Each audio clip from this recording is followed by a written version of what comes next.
Good morning everyone. आज हम start कर रहे हैं अपना सीएमए इंटर का कंपनी जेट का पहला लेक्चर। आपका सीएमए इंटर के अंदर बच्चे 4 पार्ट में लॉ को डिवाइड किया गया है। फर्स्ट पार्ट में बच्चे आपको कमर्शियल लॉ पढ़ना है, सेकंड पार्ट में इंडस्ट्रियल लॉ या आप उसको लेबर लॉज बोल सकते हो, थर्ड आपका है बच्चे कॉर्पोरेट लॉ या आप बोल सकते हो कंपनीज एक्ट 2013 और लास्ट आपका बिजनेस एथिक्स। तो हमारा जो सीएमए इंटर का सबसे पहला पार्ट जो स्टार्ट हो रहा है बच्चे वो है आपका कंपनीज एक्ट 2013 जिसकी एग्जाम में सबसे ज्यादा वेटेज है 40 मार्क्स। तो स्टार्ट करते हैं आज का अपना कंपनीज एक्ट का फर्स्ट लेक्चर। तो सबसे पहले बच्चे मैं आपको कुछ कंसेप्ट क्लियर कराऊंगा। आपको 8 से लेके 10 कंसेप्ट मैं आपको क्लियर कराऊंगा। अगर आपको ये 8 से 10 कंसेप्ट क्लियर हो गए आपको कंपनी एक्ट पढ़ने में कभी भी दिक्कत नहीं होगी। जो कंपनी एक्ट के टेक्निकल वर्ड्स है जो बार बार आपको अगले 1 महीने बेटा जो वर्ड आपको परेशान करने वाले हैं उन सभी कंसेप्ट को मैं 8 कंसेप्ट में क्लियर करने जा रहा हूं। तो मेरे स्टार्टिंग के 8 कंसेप्ट हर बच्चे को समझने। अगर वो कंपनी एक्ट से प्यार करना चाहता है, उसका कॉन्फिडेंस बूस्ट करना चाहता है, तो ये जो 8 कंसेप्ट मैं आपको बताने जा रहा हूं ये आपको किसी भी कंपनी एक्ट की अंडरस्टैंडिंग के लिए ये 8 कंसेप्ट आपके लिए मोस्ट इंपॉर्टेंट है। तो स्टार्ट करते हैं बेटा। कंसेप्ट नंबर 1 लिखो सभी बच्चे मेरे साथ। Concept number 1, concept 1। सबसे पहले मेरा एक क्वेश्चन है बेटा आपसे कंसेप्ट 1 के साथ। सारे बच्चे मुझे बताओ फॉर्म्स ऑफ बिजनेस। अगर आपको बिजनेस करना है आप किस तरीके से बिजनेस कर सकते हो, क्या क्या बिजनेस करने के तरीके हैं, आप किस फॉर्म में बिजनेस कर सकते हो, सभी बच्चे मुझे बताएंगे। हाँ बच्चा कह रहा है सोल प्रोप्राइटरशिप। बिल्कुल बेटा, अगर आपको बिजनेस करना है तो आप सोल प्रोप्राइटरशिप बना सकते हो। बहुत अच्छे बच्चे। हाँ मैडम आप बताओ। मैडम कह रही है पार्टनरशिप। बिल्कुल बेटा, आप पार्टनरशिप बना के बिजनेस कर सकते हो। और क्या तरीका है बच्चे बिजनेस करने का? सर क्या हम एलएलपी बना सकते हैं? आजकल लोग बेटा एलएलपी बनाना पसंद कर रहे हैं, लिमिटेड लाइबिलिटी पार्टनरशिप। आपने बिग 4 सुना होगा, ये किस फॉर्म में है? एलएलपी। और बच्चे क्या? कंपनी। हाँ बेटा, आप कंपनी बना के भी क्या कर सकते हो बेटा? बिजनेस कर सकते हो। तो अगर आप भारत में पार्टनरशिप बनाते हो तो पार्टनरशिप कौन से कानून से गवर्न होती है बच्चे? Partnership act 1932। पार्टनरशिप कौन से कानून से गवर्न होती है? Partnership act 1932। अगर भारत में आपने पार्टनरशिप बना के बिजनेस स्टार्ट किया है तो पार्टनरशिप गवर्न होगी पार्टनरशिप एक्ट 1932। अगर आप एलएलपी फॉर्म में अपना बिजनेस करना चाहते हो, जब भी कोई पार्टनरशिप बनती है एलएलपी बनती है वो दोनों ही बिजनेस पर्पज के लिए बनती है। पार्टनरशिप एलएलपी कभी भी सोशल वेलफेयर के लिए नहीं बनती, समाज सेवा के लिए पार्टनरशिप नहीं बनाई जाती। एलएलपी कभी भी समाज सेवा के लिए नहीं बनाई जाती। दोनों का मेन पर्पज ये होता है बिजनेस पर्पज। तो अगर आप एलएलपी भारत में बनाते हो तो एलएलपी का कौन सा कानून है बेटा? LLP act 2008। लेकिन हमारा टॉपिक क्या है बेटा? कंपनी। अगर भारत में आप कंपनी बनाते हो, सर कौन सी कंपनी? कंपनी भी बेटा 2 तरीके की होती, चाहे आप प्राइवेट कंपनी बनाओ और चाहे आप पब्लिक कंपनी बनाओ। कंपनी 2 ही तरीके की होती है बेटा, प्राइवेट और पब्लिक कंपनी। सर हमने ना 1 पर्सन कंपनी भी सुना है, 1 पर्सन कंपनी। बहुत सारे बच्चों ने ओपीसी सुना होगा। ओपीसी कोई अलग कंपनी नहीं होती, OPC is also private nature company. OPC भी कौन सी नेचर की कंपनी होती है बेटा? Private nature company. कंपनी 2 ही होती है, प्राइवेट कंपनी और पब्लिक कंपनी। तो अगर भारत में आपने प्राइवेट या पब्लिक कंपनी कोई भी कंपनी बनाई है, भारत में एट प्रेजेंट अगर मैं बात करूं बेटा 20 लाख कंपनी बेटा रजिस्टर्ड है। 20 लाख कंपनी भारत में क्या है? रजिस्टर्ड है। तो वो 20 लाख कंपनी कौन सा कानून से गवर्न होती है, कौन से एक्ट से गवर्न होती है? Companies act 2013। Companies act 2013। तो यहां से क्या पता चलता है बेटा, अगर भारत में आप कंपनी बना के बिजनेस करना चाहते हो तो यह भी एक तरीका है। जरूरी नहीं सब लोग कंपनी बनाते हैं, कुछ लोग सोल प्रोप्राइटरशिप बनाते हैं, कुछ लोग एचयूएफ बनाते हैं, हिंदू अनडिवाइडेड फैमिली, कुछ लोग पार्टनरशिप बनाते हैं, कुछ लोग एलएलपी बनाते हैं। अगर भारत में तुम कंपनी बना के बिजनेस करना चाहते हो, वेदर प्राइवेट कंपनी और पब्लिक कंपनी, तो कंपनी कौन से एक्ट से गवर्न होगी? Companies act 2013। यहां तक बताए बेटा, एकदम क्लियर हो जाना चाहिए। यह था हमारा कंसेप्ट नंबर 1 कि भारत में अगर कंपनी फॉर्म में आप बिजनेस स्टार्ट करते हो तो आपको कंपनी कौन से कानून से गवर्न होगी? Companies act 2013।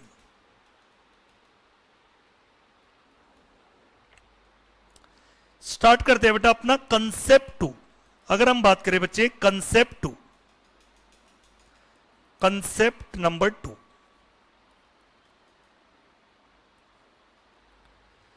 कंपनी कौन से कानून से गवर्न होती है बेटा? Companies act 2013। लेकिन क्या 2013 से पहले भारत में कंपनी नहीं होती थी? सर बिल्कुल होती थी। तो 2013 से पहले जो कंपनी रजिस्टर्ड हुई है, जो कंपनी इनकॉर्पोरेट हुई है, वो कौन से एक्ट से गवर्न होती थी? Companies act 1956। क्या सर 1956 देश आजाद होने के बाद, देश आजाद होने के बाद, हमारा संविधान बनने के बाद हमारा पहला कंपनीज एक्ट कौन सा था बेटा? Companies act 1956।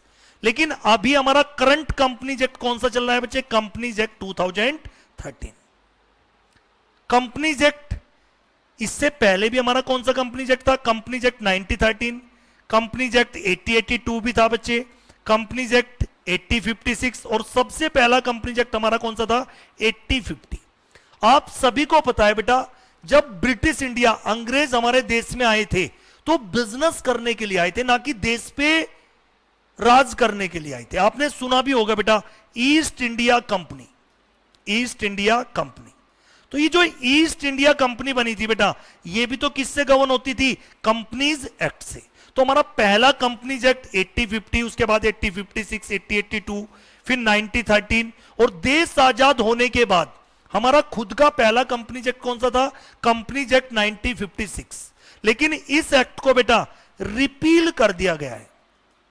इस एक्ट को क्या कर दिया गया? रिपील बोल दीजिए या अबोलिश्ड बोल दीजिए। हमारा जो अपना देश आजाद होने के बाद पहला कंपनीज एक्ट 1956, इस एक्ट को रिपील कर दिया गया। रिपील का मतलब सर, किसी कानून को इस तरीके से खत्म करना जैसे वो कभी था ही नहीं। आज के टाइम पे भारत पे चाहे 100 साल पुरानी कंपनी हो, चाहे 150 साल पुरानी कंपनी हो, वो कंपनी कौन से कानून से गवर्न होगी? Companies act 2013। तो आपको ये सभी बच्चों को याद रखना है, हमारा सबसे पहला कंपनीज एक्ट देश आजाद होने के बाद कंपनीज एक्ट 1956। मैं कह सकता हूं 57 साल तक हमारे कॉर्पोरेट पे, हमारी कंपनी पे कौन सा कानून लगता था? Companies act 1956। लेकिन कांग्रेस की सरकार ने बेटा 2013 में कांग्रेस क्या लेके आई? Companies act 2013। कांग्रेस क्या लेके आई बेटा? Companies act 2013। एक क्वेश्चन तुम्हारे लिए है बेटा अपनी नॉलेज बढ़ाने के लिए, why companies act 1956 replace by companies act 2013? पूरी क्लास में बेटा एक क्वेश्चन मेरा आपके लिए है, सभी के लिए। ऐसा क्या हुआ कि 57 ईयर तक जो कानून भारत में हमारी कंपनी कॉर्पोरेट पे एप्लीकेबल था, उसको रिप्लेस कर दिया गया, उसको रिपील कर दिया गया, उसको अबॉलिश कर दिया गया? तो why companies act 1956 replace by companies act 2013? बच्चे इसका मेन रीजन था 1991 में देश में दो बड़ी चीजें हुई। एक तो आपके अरुण सर का जन्म हुआ, यह भी तो बड़ी चीज है बेटा। दूसरा 1991 में डॉक्टर मनमोहन सिंह उस वक्त फाइनेंस मिनिस्टर थे और उस वक्त देश के प्राइम मिनिस्टर थे नरसिम्हा राव, पीवी नरसिम्हा राव। तो डॉक्टर मनमोहन सिंह क्या लेके आए बेटा? Liberalisation policy. लिबरलाइजेशन पॉलिसी किसकी बात करती थी बेटा? Free economy. ये किसकी बात करती थी बेटा? Free economy. फ्री इकोनॉमी यानी बेटा जो हमारा कंपनीज एक्ट 1956 था वो रेस्ट्रिक्टेड इकोनॉमी पे था, रेस्ट्रिक्टेड इकोनॉमी पे बेस था। लेकिन 1991 में हमारी सरकार लिबरलाइजेशन पॉलिसी लेके आई, फ्री इकोनॉमी, प्राइवेट सेक्टर को मजबूती दी गई बेटा। तो 1991 में हमने डिसाइड किया था कि हम न्यू लिबरलाइजेशन पॉलिसी तो लेके आ ही रहे हैं, साथ में हम फ्यूचर में एक ऐसा कानून लेके आएंगे कंपनीज एक्ट का जो हमारी न्यू लिबरलाइजेशन पॉलिसी से मैच करता हो। क्योंकि जो हमारा पुराना कानून था कंपनीज एक्ट 1956 वो रेस्ट्रिक्टेड इकोनॉमी पे बेस्ड था। तो 2014 में इलेक्शन का टाइम था, कांग्रेस ने मौके पे चौका लगाया बेटा, और 2013 में क्या लेके आ गई? Companies act 2013। क्लियर बच्चे? कोई आपसे पूछे बेटा कंपनीज एक्ट में टोटल कितने सेक्शन है? 470 सेक्शन। क्या सर सीएमए इंटर में 470 सेक्शन पढ़ना है? ना बच्चे ना, डरना नहीं है बिल्कुल भी आपको। 470 सेक्शन तो आपको फाइनल में भी मिला के नहीं पढ़ने, तो कोई भी बच्चा टेंशन ना ले। आपको लगभग, अगर मैं आइडिया के साथ बोलूं बेटा, आपको सिर्फ ये मान के चलो बेटा, आपको 130 सेक्शन के करीब आपको सीएमए इंटर के अंदर पढ़ने। 470 सेक्शन में अगर मोटी बात की जाए बेटा, तो यहां पे 130 सेक्शन सिर्फ आपको कवर करने कंपनी एक्ट। लेकिन एमसीक्यू में क्वेश्चन आ सकता है, कंपनी एक्ट में टोटल सेक्शन कितने हैं? 470 सेक्शन। कितने चैप्टर में कंपनी एक्ट डिवाइड है? 29 चैप्टर। कितने शेड्यूल? 7 शेड्यूल। और शेड्यूल तो आपने कभी सुना भी होगा बचपन में, अकाउंट वाले सर ने आपको बताया होगा कि जो हमारे फाइनेंशियल स्टेटमेंट होते हैं, ये जो प्रेजेंट किए जाते हैं बेटा, प्रेजेंटेशन, इनका जो फॉर्मेट होता है आपने बचपन में सुना होगा, वो किसके अकॉर्डिंग होता है? शेड्यूल 3। और ये शेड्यूल 3 किसका हुआ करता था बेटा? कंपनीज एक्ट का। कंपनीज एक्ट में total 7 schedule. MCQ question 2 marks का कि कंपनीज एक्ट में टोटल कितने शेड्यूल है? 7। Companies act total section 470 section. कितने चैप्टर में डिवाइड है? 29 चैप्टर। और साथ में आपको क्या भी पढ़ने हैं बेटा? सेंट्रल गवर्नमेंट के रूल्स। बेटा एक्ट होता है, एक होता है एक्ट और एक होता है रूल्स। एक्ट बनाने की पावर होती है पार्लियामेंट की। एक्ट कहां पे बनता है बेटा? पार्लियामेंट में। एक्ट बनता भी पार्लियामेंट में है, और अगर एक्ट में अमेंडमेंट करनी है वो भी कहां पे होती है? पार्लियामेंट में। रूल्स बनाने की पावर किसकी है बेटा? Central government. और पूरे कंपनीज एक्ट में सेंट्रल गवर्नमेंट का मतलब क्या है बेटा? MCA, ministry of corporate affairs. Central government का मतलब पूरे कंपनीज एक्ट में क्या है? Ministry of corporate affairs. तो यह भी क्लियर हो जाना चाहिए कंसेप्ट नंबर 2 कि हमारा नया कंपनीज एक्ट 2013, पुराने कंपनीज एक्ट बहुत सारे थे, पर देश आजाद होने के बाद हमारा पहला कंपनीज एक्ट 1956, जिसको अबोलिश कर दिया गया, रिपील कर दिया गया है, और उसकी जगह पे एक नया कंपनीज एक्ट आया है, कंपनीज एक्ट 2013, जिसके अंदर टोटल 470 सेक्शन है, 29 चैप्टर में डिवाइड है, 7 शेड्यूल, और उसके साथ में सेंट्रल गवर्नमेंट के रूल्स भी पढ़ने। बेटा ओरिजिनल कंपनीज एक्ट हमारा कौन सा है? Companies act 2013। Original companies act हमेशा क्या रहेगा? Companies act 2013। लेकिन इस एक्ट को 4 बार अमेंड किया जा चुका है। अभी तक कंपनीज एक्ट को 4 बार अमेंड किया जा चुका है, और ये चारों बार बेटा बीजेपी की गवर्नमेंट में हुआ। ओरिजिनल कंपनीज एक्ट कांग्रेस लेके आई थी, लेकिन बीजेपी की सरकार में इस एक्ट में 4 बार अमेंडमेंट आई है। 4 अमेंडमेंट नहीं, एक्ट के अंदर अमेंडमेंट आई है, बड़ी अमेंडमेंट आई है। छोटी मोटी अमेंडमेंट तो चलती रहती है बेटा। सबसे पहला कंपनीज अमेंडमेंट एक्ट आया 2015, फिर सेकंड कंपनीज अमेंडमेंट एक्ट आया 2017, फिर कंपनीज अमेंडमेंट एक्ट आया 2019, और हमारा लेटेस्ट कौन सा आया था? Companies amendment act 2020। तो ये रट्टा मत लगा लेना 15, 17, 19, 21 हर 2 साल में आता है, नहीं। तो ये 4 बार कंपनीज एक्ट, ओरिजिनल आज भी कंपनीज एक्ट ही बोलते, लेकिन इस एक्ट में 4 बार अमेंडमेंट एक्ट आया। यानी जो ओरिजिनल एक्ट है इसमें 4 बार बड़ी चेंजेस हुए। अमेंडमेंट एक्ट 2015, 17, 19, 20, और ये चारों अमेंडमेंट एक्ट कहां पे पास हुए? पार्लियामेंट में। तो मैंने आपको बताया ओरिजिनल एक्ट भी पार्लियामेंट में पास होता है, और अगर किसी एक्ट में अमेंडमेंट होनी है तो एक्ट में अमेंडमेंट भी किसके थ्रू होती है? पार्लियामेंट के थ्रू। क्लियर बच्चे? तो ये हमारा कंसेप्ट नंबर 2 भी हो गया कंप्लीट। फिर अगर हम बात करें बेटा कुछ और छोटी छोटी बातें, कुछ छोटी छोटी बातें बच्चे ध्यान से समझना। कंपनी में बेटा, कंपनी में इन जनरली कौन होते हैं? कंपनी में एक तो होते हैं शेयर होल्डर, या आप बोल दीजिए मेंबर। कई बार मैं कंपनी एक्ट पढ़ाते समय शेयर होल्डर वर्ड यूज करूंगा, कई बार मेंबर, लेकिन आगे चल के एक दिन मैं आपको शेयर होल्डर मेंबर का डिफरेंस भी बताऊंगा, आज नहीं बताऊंगा। कई बार, अभी तो स्टार्टिंग हो रही है आपकी कंपनी एक्ट की, कई बार मैं शेयर होल्डर वर्ड यूज करूंगा, कई बार मेंबर। आगे चल के मैं आपको बताऊंगा दोनों में क्या फर्क है। बेटा कंपनी में इन जनरली कौन होते हैं? शेयर होल्डर, जो कंपनी के मालिक होते हैं। कंपनी के कौन होते हैं? शेयर होल्डर, मालिक। और कंपनी को मैनेज कौन करते हैं? बेटा मैनेजमेंट किसके हाथ में होती है? आप डायरेक्टर बोल दीजिए या बोर्ड ऑफ डायरेक्टर। तो इन जनरली कंपनी में शेयर होल्डर होते हैं जो कंपनी के मालिक होते हैं, और मैनेजमेंट कौन देखता है कंपनी की?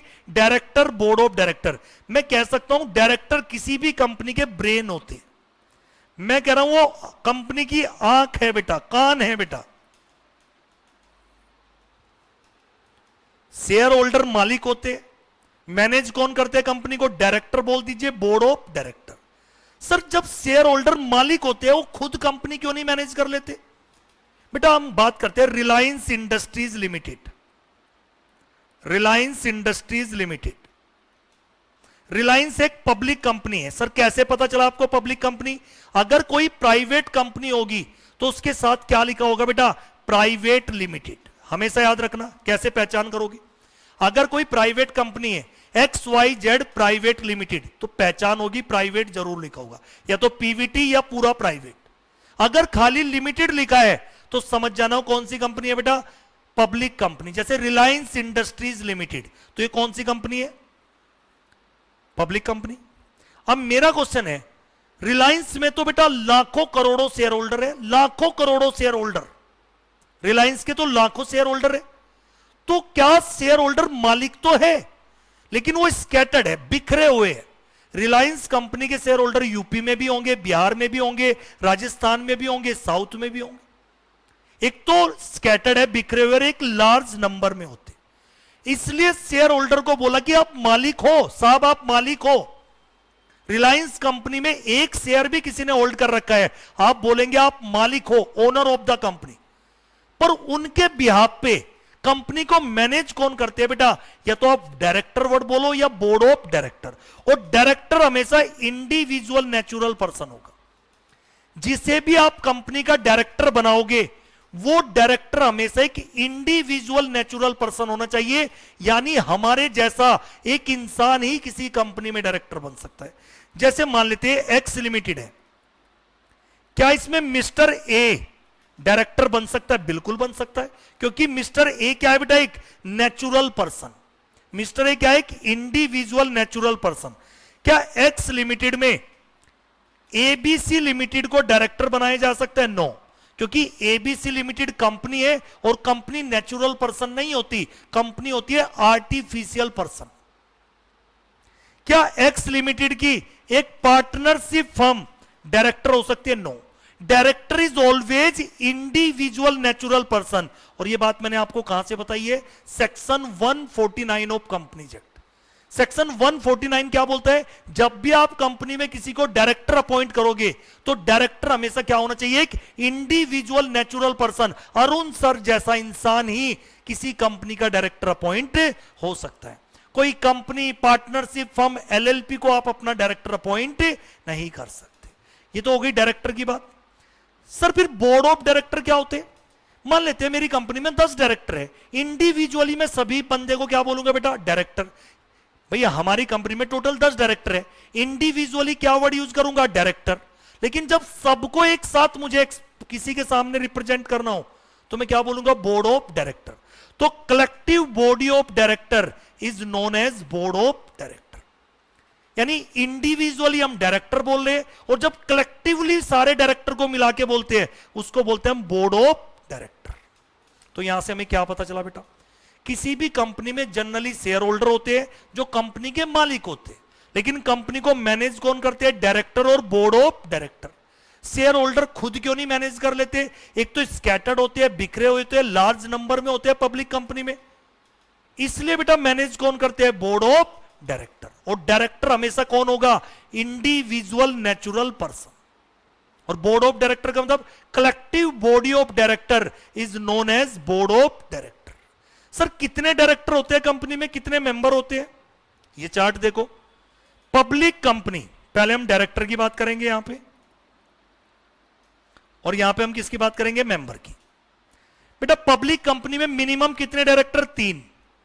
प्राइवेट कंपनी में मिनिमम 2 डायरेक्टर, ओपीसी में 1 डायरेक्टर, और मैक्सिमम तीनों ही कंपनी में कितने हो सकते हैं, 15 डायरेक्टर। तो पब्लिक कंपनी में मिनिमम 3, प्राइवेट में 2, ओपीसी में 1। मैक्सिमम डायरेक्टर कितने हो सकते हैं, पब्लिक, प्राइवेट, ओपीसी में 15। मेंबर कितने होंगे बेटा, पब्लिक कंपनी में मिनिमम 7 मेंबर, प्राइवेट में 2, ओपीसी में 1।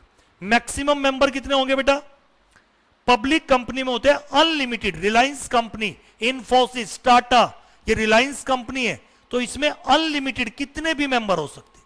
लेकिन प्राइवेट कंपनी में मैक्सिमम कितने मेंबर हो सकते हैं, सिर्फ मैक्सिमम 200। और ओपीसी में मिनिमम 1 मेंबर, मैक्सिमम भी 1। तो यहां से आपको यह भी पता चल जाता है बेटा कंपनी के अंदर मिनिमम मेंबर कितने होते हैं और मिनिमम डायरेक्टर कितने होते हैं, मैक्सिमम मेंबर कितने होते हैं, मैक्सिमम डायरेक्टर कितने होते हैं। यह भी कंसेप्ट आपको एकदम क्लियर हो जाना चाहिए।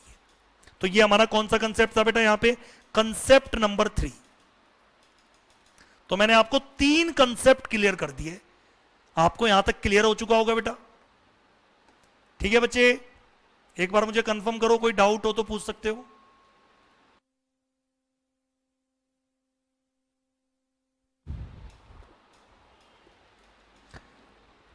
हाँ बच्चे, नेक्स्ट कंसेप्ट आपका कंसेप्ट नंबर 4।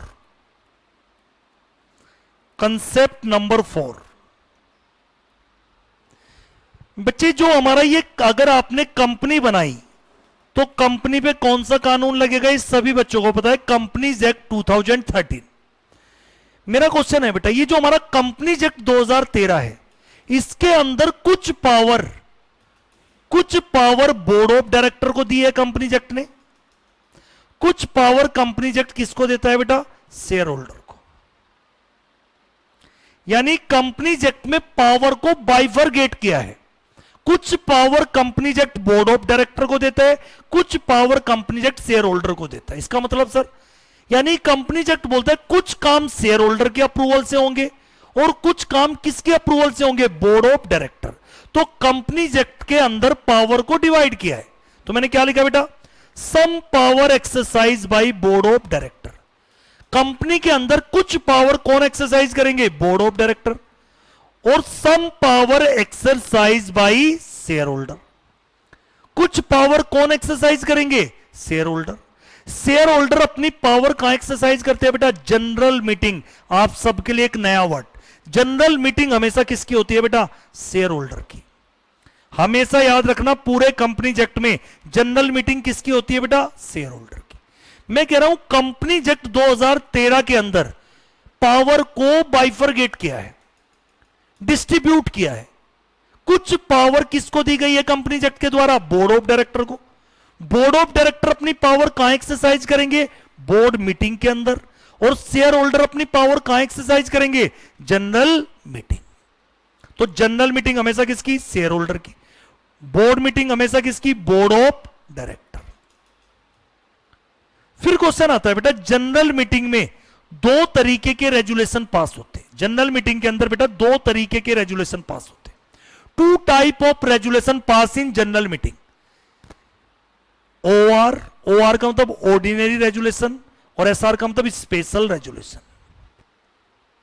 जनरल मीटिंग में हमेशा याद रखना है बच्चों को, 2 तरीके के रेजुलेशन पास होते हैं। प्यार से शॉर्ट में हम इनको ओआर बोल देते हैं, एसआर।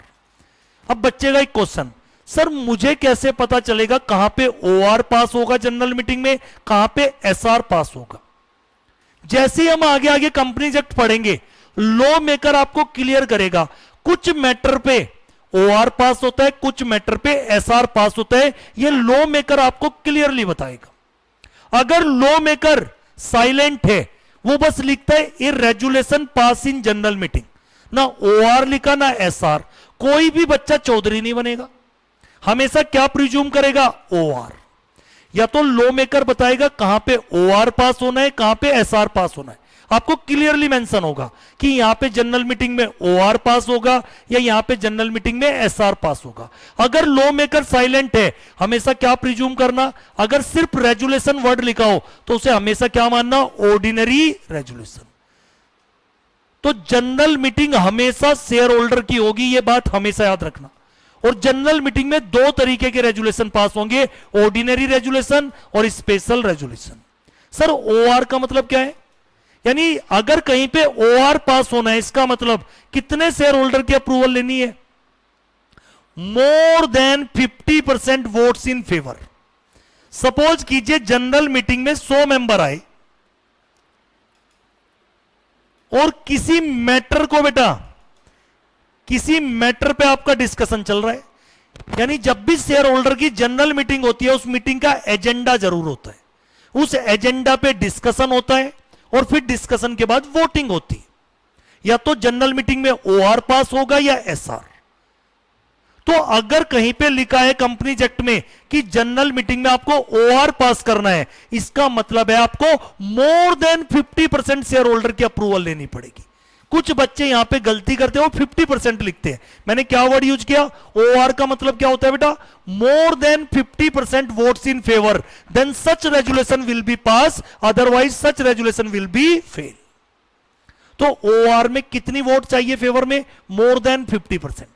एसआर, अगर कहीं कंपनी लॉ में लिखा है कि आपको जनरल मीटिंग में एसआर पास करना है, इसका मतलब कितने शेयर होल्डर की अप्रूवल चाहिए आपको? 75 भी चलेगा और मोर।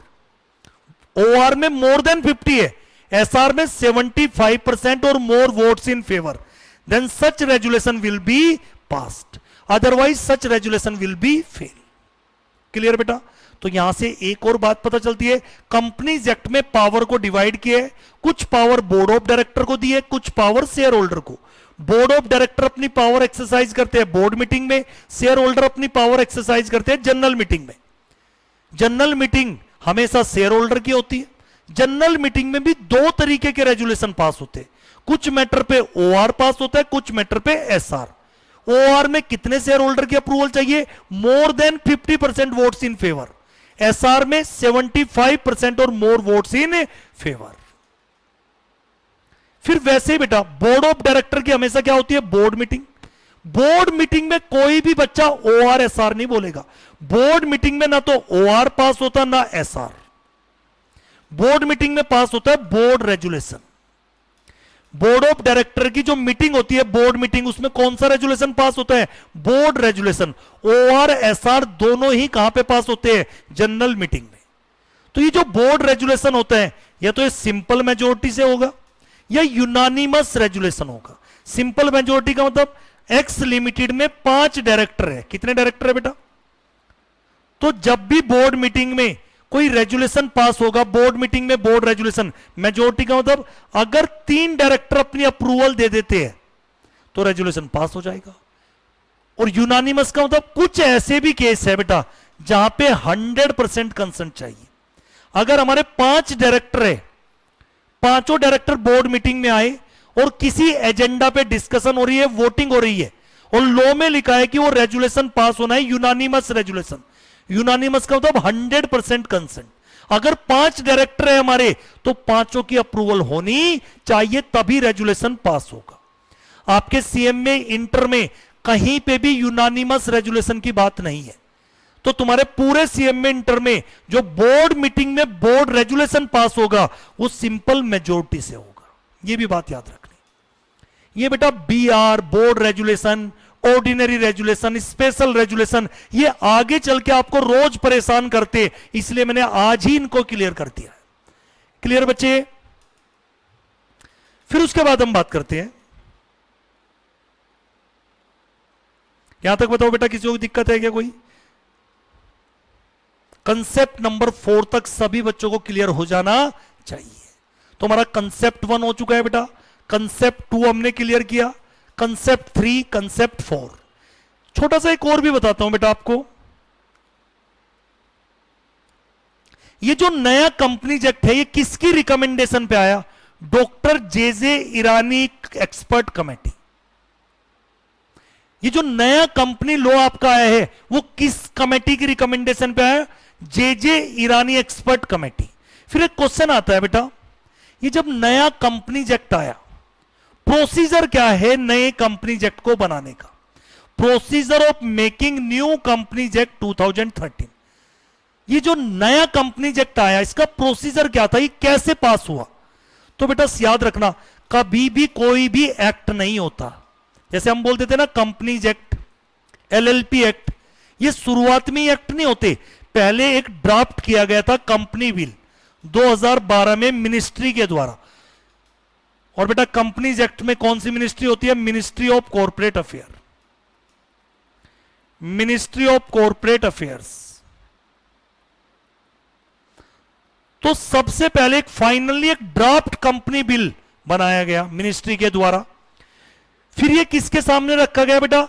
पार्लियामेंट की स्टैंडिंग कमेटी होती है। पार्लियामेंट की क्या होती है बेटा? स्टैंडिंग कमेटी होती है।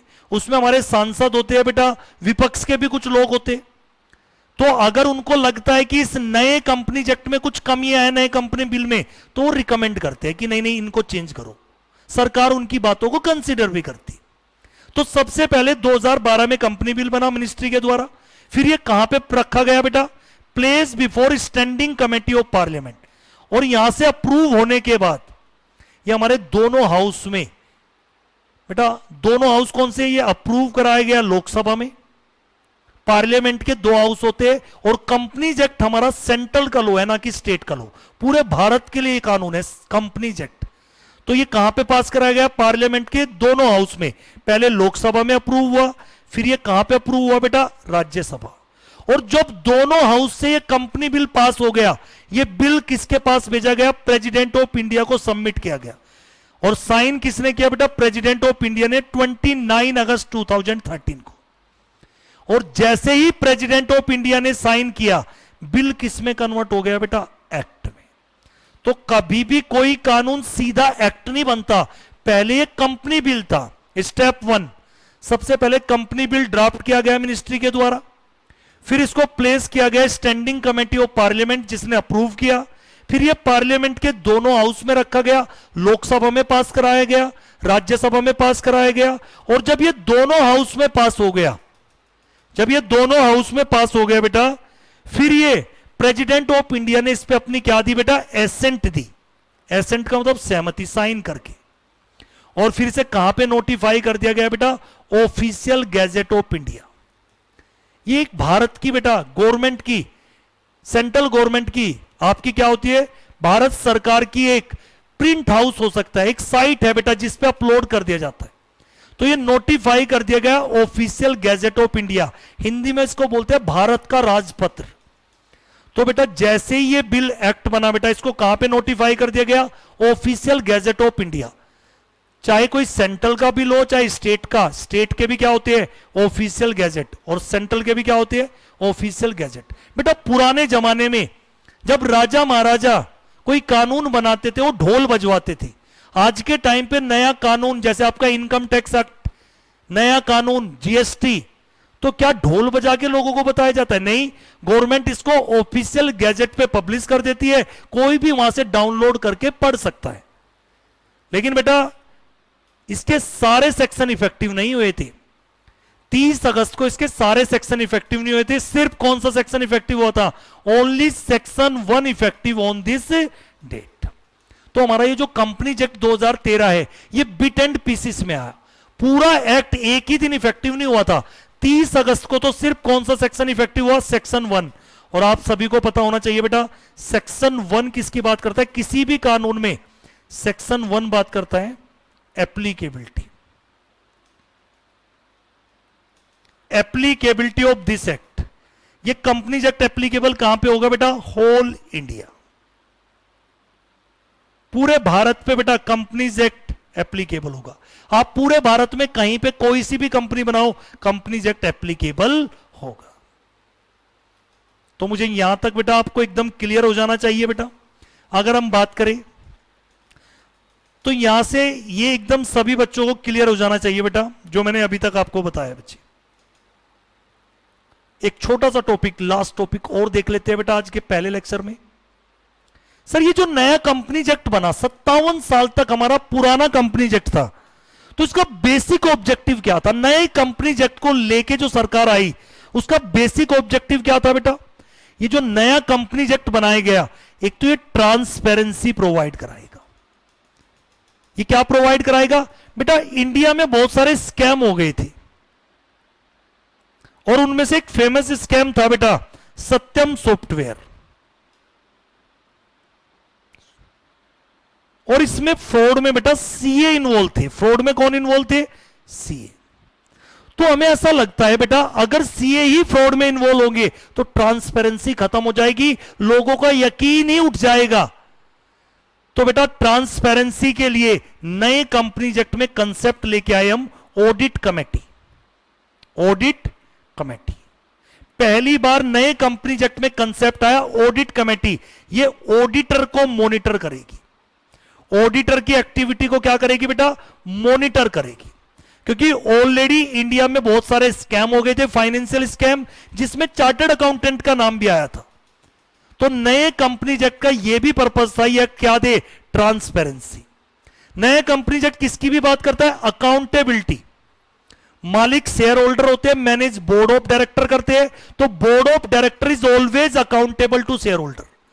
जब भी शेयर होल्डर कोई क्वेश्चन रेज करेंगे एनुअल जनरल मीटिंग में, जो साल में एक बार होती है, हर कंपनी की एक एजीएम होती है साल में, annual general meeting. Share holder आएंगे, मैनेजमेंट से, बोर्ड ऑफ डायरेक्टर से अगर कोई क्वेश्चन पूछना चाहते हैं कंपनी से रिलेटेड, तो मैनेजमेंट को आंसरेबल है, मैनेजमेंट अकाउंटेबल है। और यह एक्ट किसकी भी बात करता है बेटा? Good corporate governance. गवर्नेंस का मतलब होता है बेस्ट प्रैक्टिस। गवर्नेंस का मतलब होता है best practice to do a particular act. किसी भी काम को ईमानदारी से करने को हम गवर्नेंस बोलते हैं।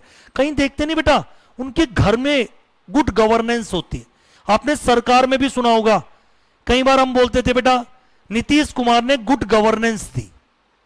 अगर बेटा हमारे कॉर्पोरेट जगत में अगर अच्छा, जैसे टाटा एथिकल बिजनेस करती है, सारे लो कंप्लायंस करती है, तो ये नया कंपनीज एक्ट किसकी भी बात करता है? Good corporate governance. आपको क्या करनी है? एक्ट बोलता है बेस्ट प्रैक्टिस।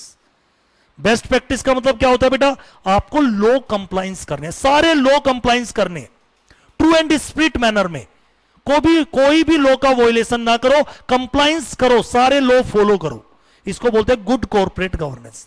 तो पहला पर्पज क्या था कंपनीज एक्ट का? ये ट्रांसपेरेंसी देता है।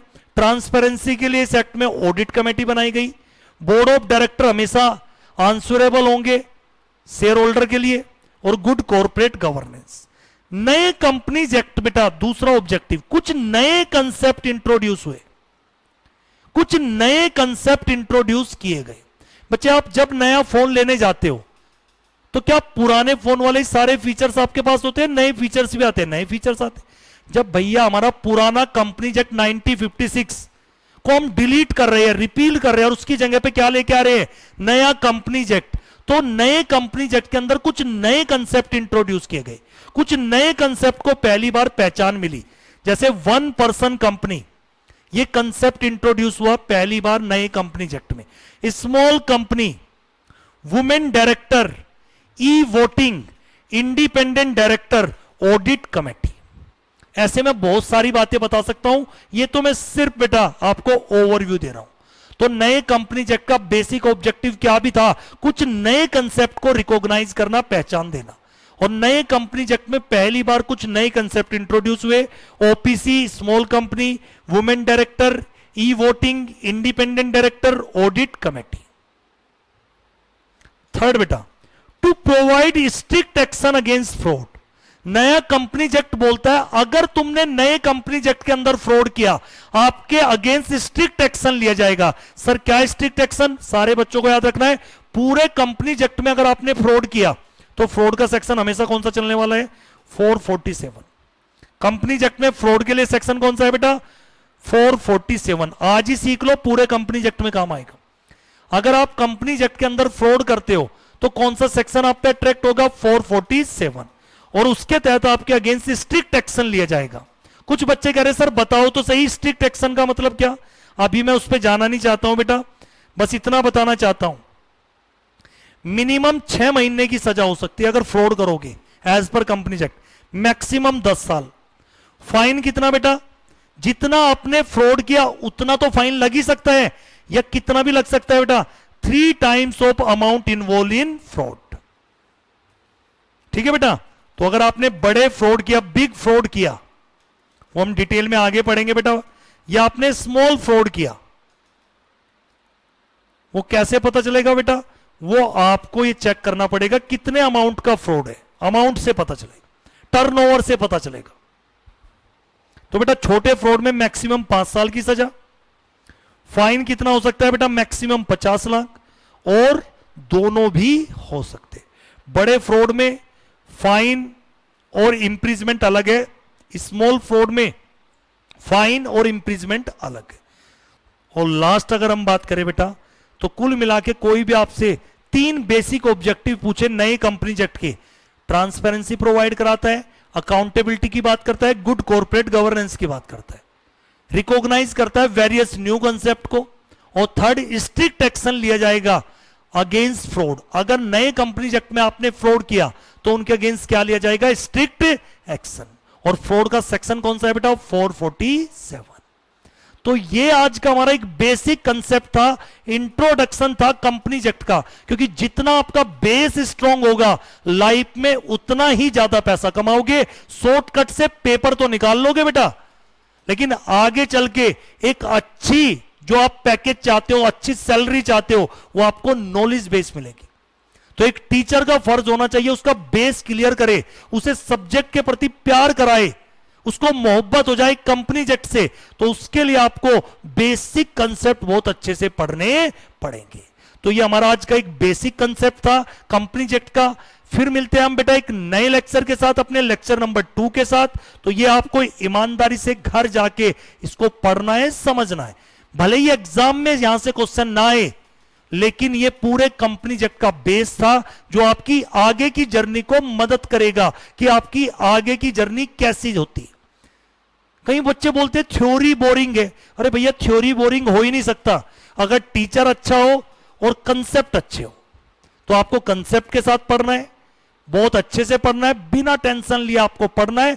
मैं अरुण चौहान बेटा आपके साथ हूं, आपको गारंटीड 80+ में आपको मेरा भी टारगेट, आप हर बच्चे को 80+ के टारगेट के साथ हम अपनी जर्नी को स्टार्ट कर रहे हैं।